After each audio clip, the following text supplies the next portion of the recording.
books that they're mostly for boys in middle school age because we like sports, so we like to read about football and basketball and baseball, and those are the type of things that grab our attention. Um, and as I said before, some of the books for the early stages, there's Hop a Little, Jump a Little, which is just a book about movement, just doing different movements and just getting active. There's the ABCs of Yoga for kids, which for each letter of the alphabet, there's a yoga pose that goes along with that letter. And you could actually use that for like a in-class activity, like a brain break or something like that. And then there's the Monster Health book, which it uses monsters to like talk about vegetables and how to have a healthy plate and things like that.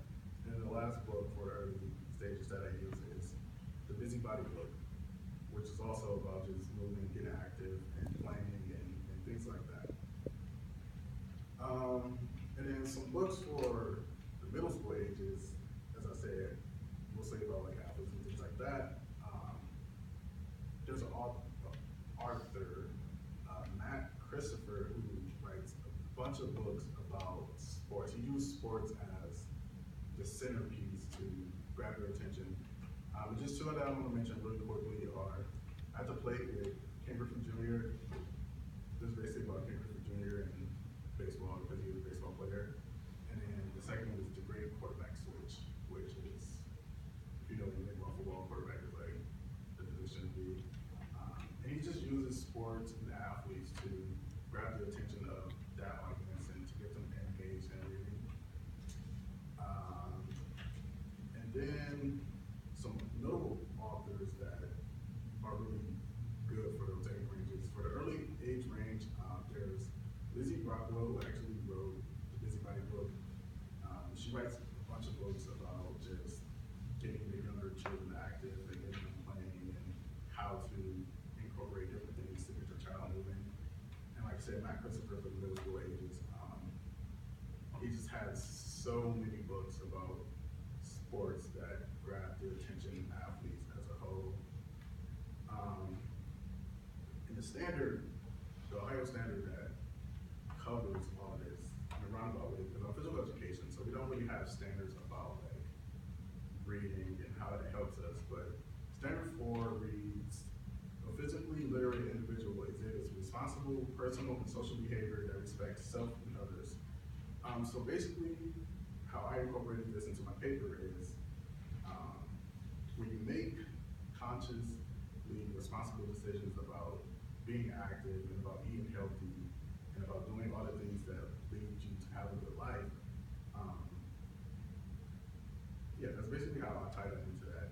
And then the second part of this that I want to talk about is how to actually incorporate physical activity into the classroom, because it's proven that the more physically active your students are, the better they behave, perform academically, and also the better they behave. So if you get your students active, you'll have less behavioral problems.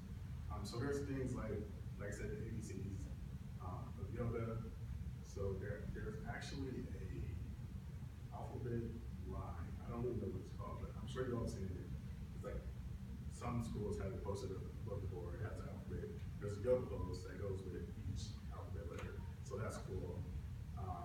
There's a bunch of other things you could do. Like right now, I'm doing pre-clinical at the middle school, and for one of my fitness lessons, I use like a whiteboard, and I just wrote out like the digits of the number, and then for each number, it correlates with a different exercise movement, I guess. So you'll like take your phone number, your mom's phone number, or whoever phone number you want to use, and for each number, you do that exercise. So if you have a 1 in your number, you do like 10 push-ups. So for each one, you do 10 push-ups. And that's just something sweet and short you can do to get your kids active. If they're just rowdy, you'll say, okay, let's take a brain break and do something active to get them like, to get their energy flowing, to get them back like focused. Fun fact, just for all of you, because finals are coming up, it is proven that if you do mild cardio with 30 minutes of mild cardio before you study,